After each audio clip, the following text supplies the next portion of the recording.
this video, I'm gonna teach you how to connect Hollyland Lark M2 to camera. It's a very easy process, so make sure to follow along.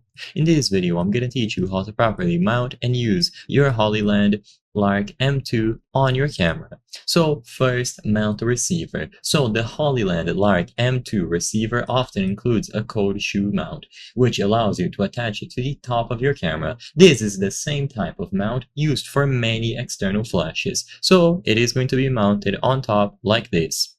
Once it is mounted, connect the audio cable. So there will be a provided 3.5mm TRS to TRS cable. So you plug one end of the cable into the 3.5mm audio output jack on the receiver. So as you can see, it goes over here on the side.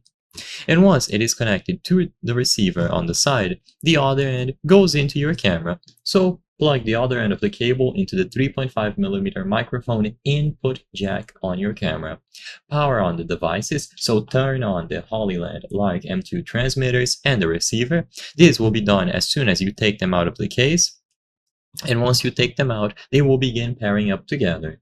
Turn on your camera and check the audio levels. Before you start recording, it's crucial to check your audio levels. Most cameras will have an audio level display. Monitor the levels to ensure that they are not too high, which can cause distortion, or too low, which can result in a weak signal. You may need to adjust the gain on your camera or on the receiver itself. So use any sort of sliders or options that you see on the camera.